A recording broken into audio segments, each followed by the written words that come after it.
sinasabi. Pinakita ko lang po sa inyo na totoo yung sinasabi ni Kuya The Kings. May GC po na nag-leak, talagang nakita po yung mga masasamang plano nila kay Kuya The Kings. Kung tuso kayo, tuso ako.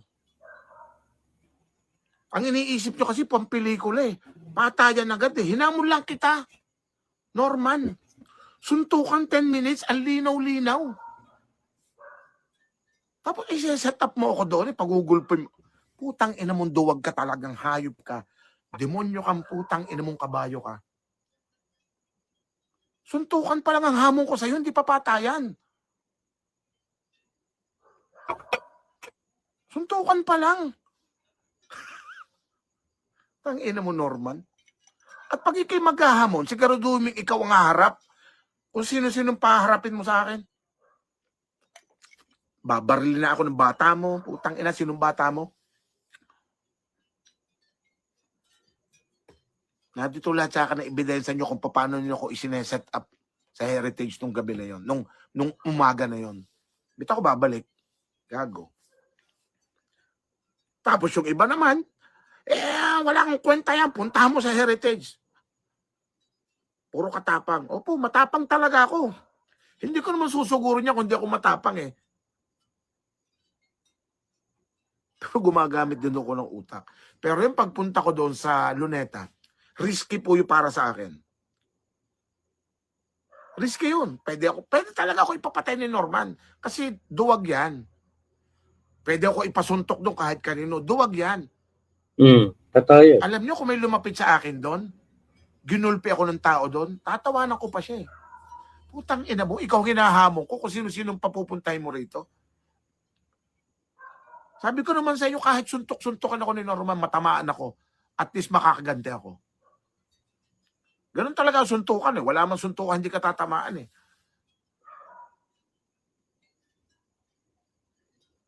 Diba? Pero yung hamon ng suntukan, ang gusto naman ng isang patayang action movie, wag ganun. Tapos maghahad ka pa ng mga adik sa baklaran para lang bantayan ako, kunyari dispatcher, kunyari tambay doon. Pag dumating ako, hawakan nyo. Utang ina ninyo, dito lahat sa akin yan. Gago kayo. Pang-action to puking ina mo. May pa secret door ka pa. Exit lang yung sinasabi mo. Para exit lang. Mano. Hinamon mo ako, pag-uuntugin mo kami ni Atty. Sabi. Pinuntahan kita, sabi ko, suntukan lang, 10 minutes. Ang dami mo nang ginawa. Pinuntahan mo mga gwardya, yung kotse ko kamo, pag hinarangan, haharangan ng sasakyan nyo, i-corner nyo ko, para hindi na ako makapalag. Ano yan, Putang ina mo, Norman, ang katangahan mo naman. Ano yun? Anong kaduwagan mo? Tapos pagdating ng live mo, dito ko siya inahantay. Nag-promise siyang pumunta rito. Siguro nga ako hindi nag-leak yung ano nyo, yung mga plano nyo sa akin. Pupuntahan talaga kita dyan eh. Dahil ikaw lang naman ang gusto ko makaharap eh. Pero yung ipasa-set up mo ko sa ibang tao, doon pa lang supot na supot ka na.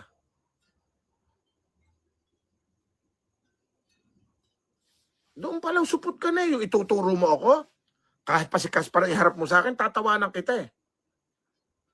Baka nga hindi ko labanan si Casper eh. Bit ko naman lalabanan si Casper? Siya ba hinamon ko? Sa kanya ba ako may galit? Kahit patauhan mo yan. Pero hindi ako takot sa iyo, Casper. Minumura nga kitang putang ina ka eh. Ang hinamon ko dito si Norman. Shoutout po sa inyo lahat. Nababasa ko po yan ha. Nababasa ko po. Nababasa ko po lahat ng comment ninyo. Para ka nag-imbita sa loob ng bahay nyo. Pumunta ka dito sa bahay, kakain tayo. Nung pumunta yung tao sa bahay nyo, sarado yung bahay nyo. Ganon ang ginawa mo, Norman eh. Tulog. Lagi mong idinidi, itulog na ako maaga pa. Isa pa yan. Nasa akin din. May ka-textmate ka. Babae. 12:30 ka-text mo pa. Putang ina mo, anong tulog ka na ng alas 9. Nasa akin lahat yan, Norman. Kaya ako to sinasabi, gamitin mong ebidensya. At pag hindi ko ito nailabas, isasampal ko ito sa mukha mo. Gago ka. Kasuputan mo, suntukan lang. Tapos pagtatangka mo ang buhay ko doon, gano'n ka kasupot? Pero kung talagang patayan ang gusto mo, barilan ang hahamunin ko sa'yo. Magsabi ka lang. Alam ko makakarating ito sa'yo, Norman. Recorded ito. Barilan gusto mo, payag ako. Suntukan ang gusto mo, payag ako. Wag lang yung kinukwento mong may towel dito, tapos toothbrush na matulog, putang ina mo. Kaya ano yun eh. Kaya hari ng tondo yun eh. Asyong salongga yun eh. Wag mo nga kami pinaggagagago, Norman. Hindi totoo yun.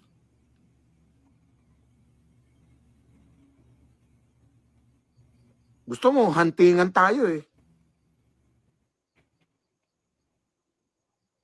Pero ikaw hinahamon ko rito. Ako lang to at dapat ikaw lang. Wala. Tingnan mo. Wala yan. Pagyayabangan.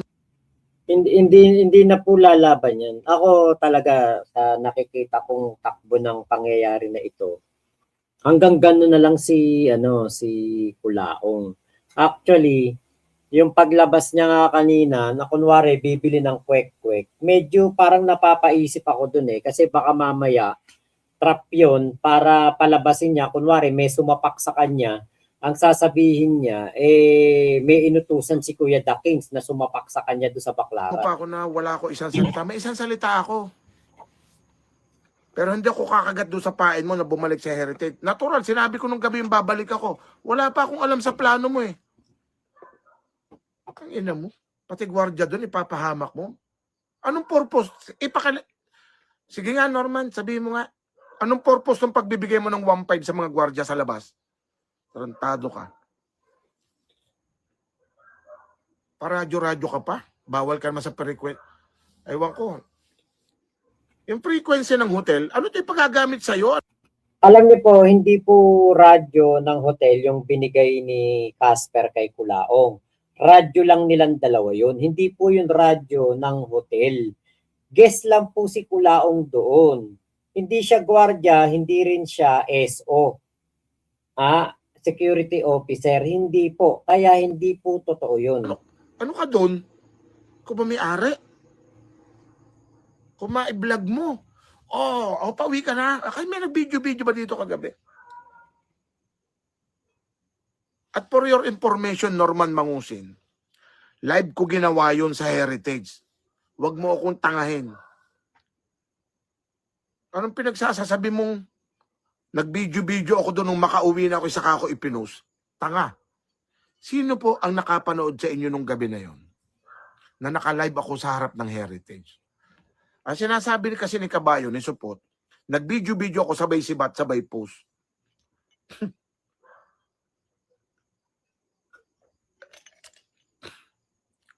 Ano yun? Ano normal yun? Sabi mo kanina, ano yun? Botse luneta. Tarantado ka. Pinagbigyan kita kung ano sasabihin mo kahapon maghapon at kanina maghapon eh. Alam na alam ko yung kayabangan mo eh. Anak ng putang ina. Magkano offer mo? Hindi na po, hindi kailangan i-offer. Salamat po sa inyo. Marapakarami po nag-PPM sa akin. Yan po ay mga halos galit na rin sa kanya o gusto siyang makita. Gusto siya. Alam mo yung bakit ang daming tao sa Luneta? Luneta yun. Kung doon kita inaya sa La Loma, sa sementeryo, walang tao doon.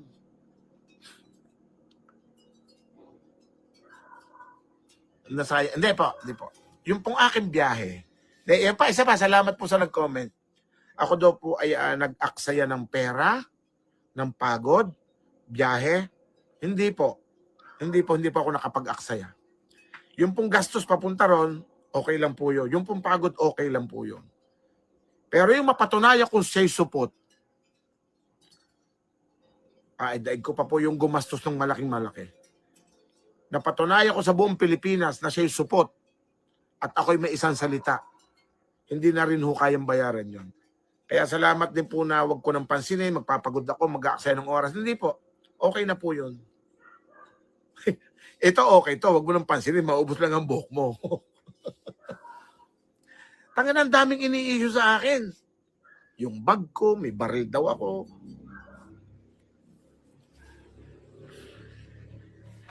Kayo po ang tatanungin ko. Pupunta kayo ng Luneta na alam ng ini-announce mo sa social media, pupunta ka ng Luneta, may nahamon ka ng away. Magdadala ka ba ng baril? Magdadala ka ba ng armas? Wala pong tangang ganong gagawa. Ang gagawa lang noon ay duwag. Ang ina mo. Natakot ko pala sa toothbrush ko. Yun ang inaano nila sa GC. May bag pa eh. Duda ako dun sa bag eh. Putang ina mo, alam mo, normal kakakapin mo yan.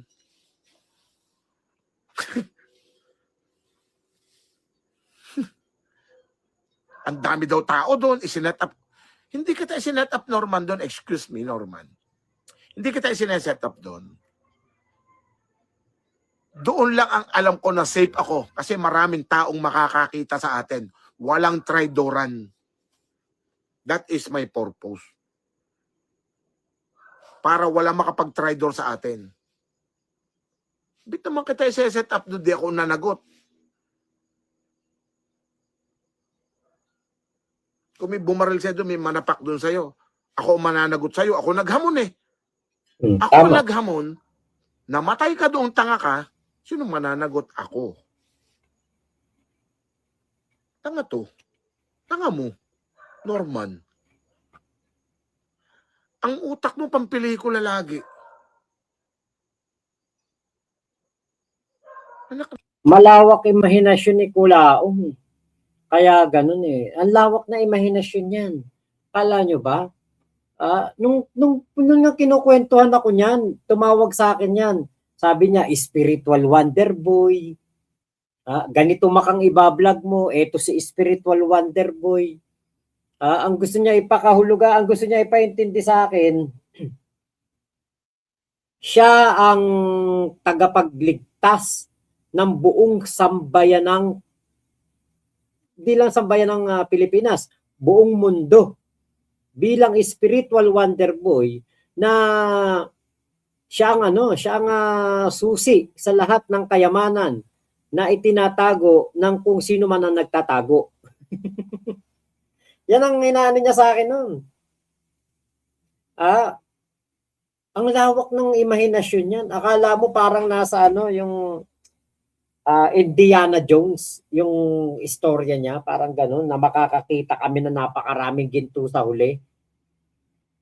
Yan po yun, ganyan po si Kulaong. Talagang yan, talagang ang lawak po ng imahinasyon niyan. Ng puting. Tapos sa GC nyo, yabang mo, pababaril mo ako. Kami, may ebidensya kami. Pinost na kanina yung, yung conversation nyo. Pababaril ko nga sa mga bata ko yun. Sabi ko, huwag, putang ng tapang. Sino bang hinamo ko? Bata mo. Tatanga-tanga rin yung bata mong yan eh. Saka may harap sa akin mga bata mo pag sila ng hinamon ko. Ikaw ang hinahamon ko, Norman Mangusin. O yung post ko kanina, nirepost ko lang. Sabi mo, pupuntahan mo ako dito sa Chaong. Babasagin mo mukha ko sa harap ng pamilya ko. Papasukin mo ako dito sa loob ng bahay. Noon mo pa ako hinahamong ganan. Ayaw nakatanghamunin. Sorry Norman Hindi na kita hahamunin. Promise. Pero pag hinamon mo ako, kahit saan ako, pupuntahan kita. Hindi na ako maghahamon sa'yo. Ikaw ang maghamon sa akin. Kahit saan mo gusto. Ang kondisyon ko lang, tayong dalawa. Na putang ina ka. Tayo lang dalawa. Walang waiver. Ang utak mo kasi pagkaperahan lahat ang nangyayari.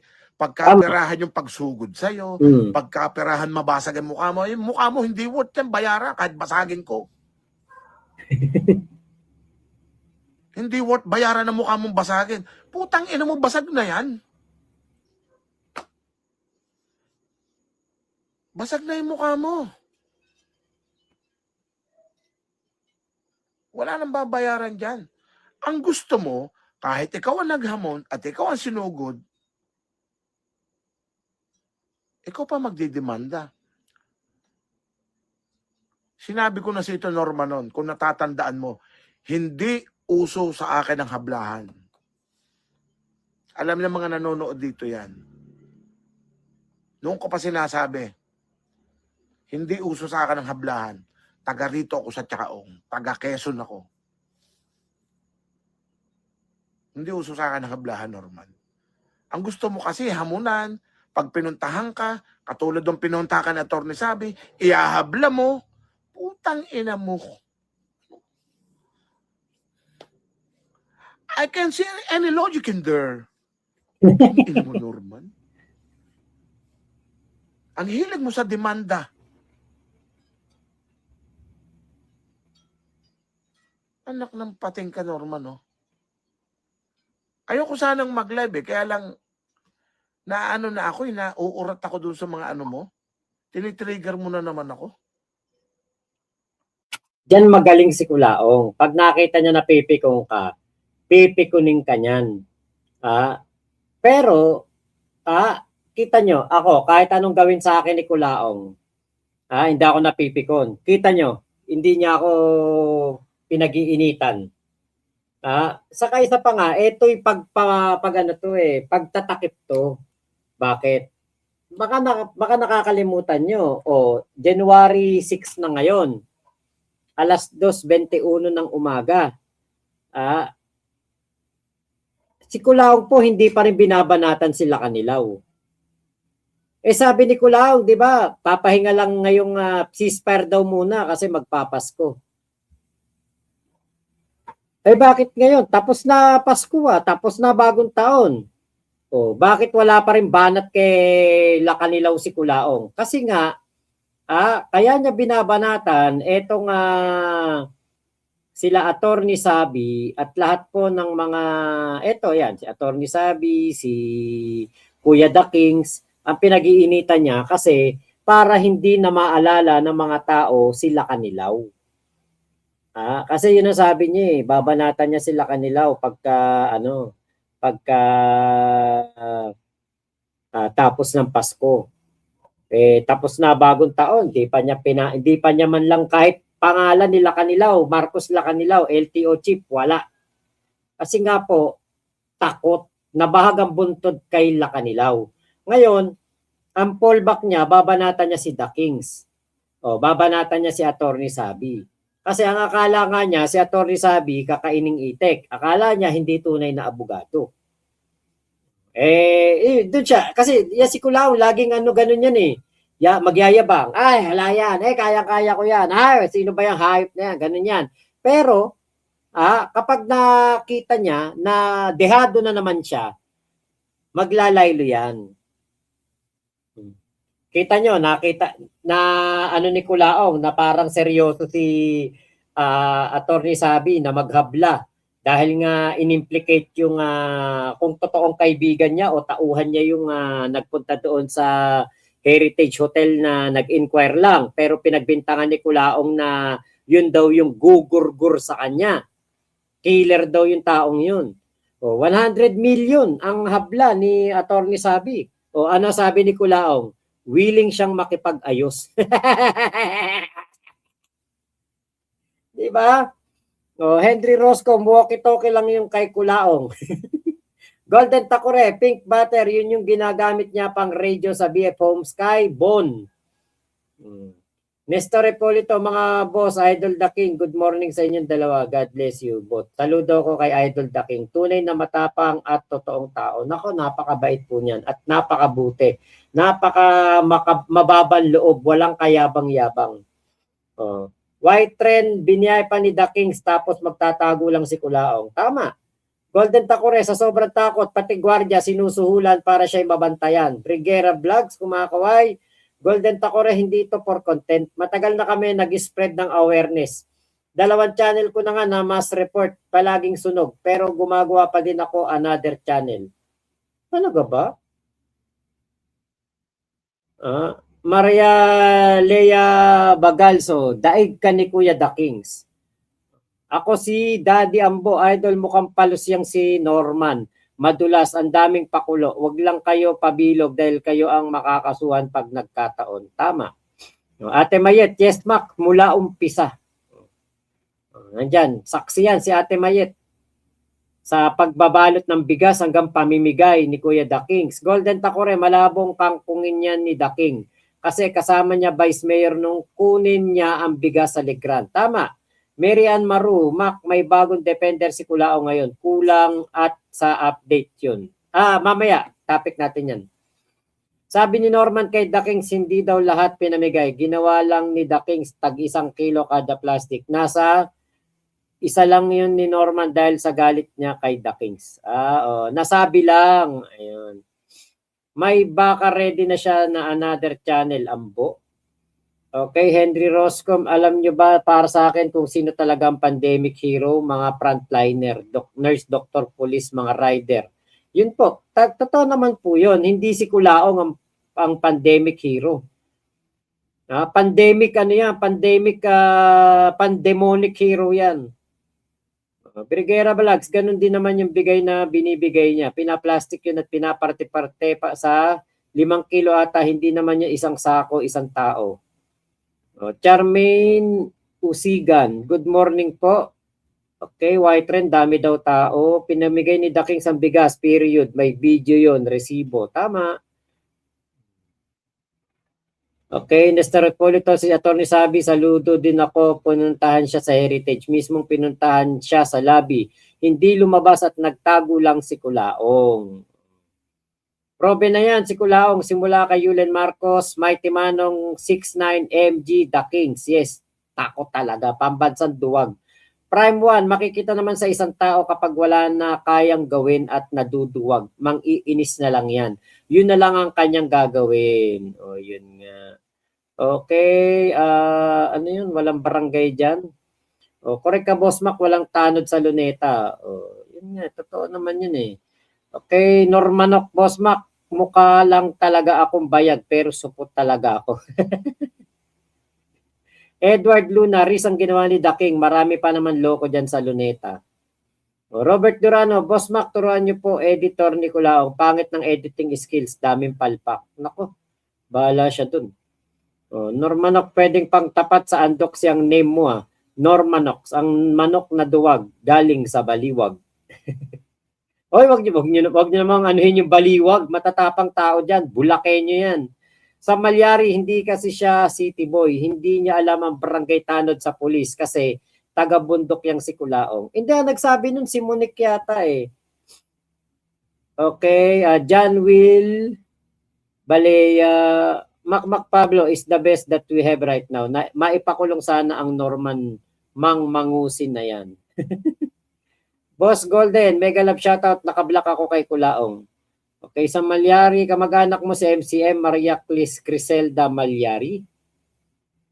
Okay, good morning po, Ate Maria Ira Nepomuceno. Nestor Repolito, Boss The King, correct ka dyan. Dapat lang patulan lang ni Idol The King para matigil ang kahabugan ni Kulaong. Ayun, nga. Okay, Bungo. Andiyan si Bungo. Shoutout kay Bungo. Nandiyan pa si Bungo. Boss Mac The King, saludo sa iyo, Tommy Fishing. Jim Ramdom, boss, ako yung Ryan Mark sa GC. Hahaha, nakik na rin ako. Nakahalata sila na tinitrigger ko lang. PM boss sa iba pang combo. Jim Ramdom. Jim Ramdom. Okay, sige. White Trend, umulan ng katangahan, kayabangan at kaduwagan sa Mount Kulaong. Sinalo lahat ni Norman. Sedin Alex, antay nyo na lang makulong. Sa kanyo iupa. Nako. Ay, nako. Wala akong FB page, Food Genius meron. May isesend akong nakakatawa. Viber combo namin ni Abnorman. Okay. Noted, bossing yan kay Daking. May FB page yan. Bugal-bugal na nga balat sa mukha niyan ni Norman. Tugisin si Mangusin. Kinasuhan ni Attorney Sabi yung Grand Plaza, yung parent company ng Heritage. Talaga ba? Matindi yan. Yari ang Heritage kasi basta-basta na lang sila naglalabas ng CCTV copy. I cannot see any logic in there. Golden Takore, halata kasi kay Daking gigil sa mukha niya kaya dinadaan siya sa pang-aasar na lang sa vlog. Kuya Elmer Balilo, hello po. Akala niya kasi nung una basta lang si Lakanilaw. Tama.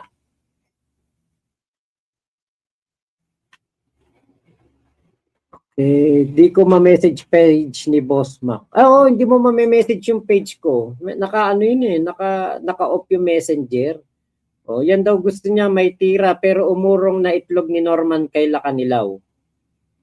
Okay, Pastor Joffrey Tison, hello po. Hindi ko alam din kung bakit di ka maka-message. Try mo sa iba. Nasampahan daw ng kaso yung Monique. Oo nga, pinapahanap nga ni Attorney Sabi. Nakapag-file na daw kanina, sa live ni Sabi. Okay po. Nawala yung live ni Attorney Sabi Binura niya yata Ingat po kayo lagi. Grabe si Kulaon, JR. Normanok, dyan si Kulaon mayayari totoo yan, Normanok. Valerie Castillo, bakit po kaya laging naka-white si Norman? Lalo tuloy siya nagmumukhang madungis tapos magkahiwalay din yung tuhod niya. Okay, Jason Magno, ayaw labanan ni Kulaong si Romy Diaz. Gusto niya makalaban si Ogie Diaz. Team QTV, ayan, shoutout po. Self-proclaim lang naman siyang pandemic hero. Tama. Salvador Raymond, ayun, pambansang Chihuahua si Kulaong. Tahol ng tahol, di makalabas ng lungga. Ayun, Santiago de la Cruz, ayan. Pasensya na din ako makabasa po ng marami yung mga comment kasi para makapag-topic tayo. Boss Mac, excited na rin ako mahuyo si Kulaong. Eme kanan. Ayan, JB Bulalo, good morning Mac. Sana makakulong na yan, nakakasar na mukha niyan. Ilan na ba like natin? Naku po, 84 pa lang. Palike naman po ng ating video, ng ating live bago po tayo magpatuloy. Ipe-play naman natin itong nagmamatapang na ni Kulaong. Bago yata tagapagtanggol to, pinasa sa akin ng aking pinasa sa akin ng kaibigan ko. Sabi, Mac, eto, tignan mo to. Nung tignan ko, anak ng teteng, nako, nagpapanggap na akala mo malakas, akala mo kung sinong magaling. Mukha nga, hindi maipakita. Sabi ko, mukha nga niya, hindi maipakita Paano magiging yan? Eto, hanapin ko muna. Nasa messenger ko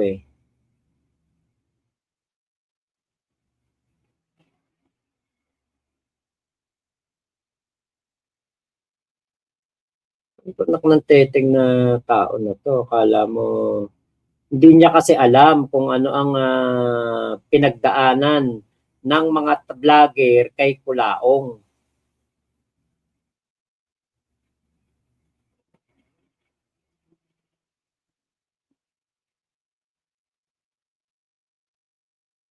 Ito po yun teka, tignan ko muna dito. Ito nagpapanggap tong matapang, noon pa to, taga Negros Oriental to Okay,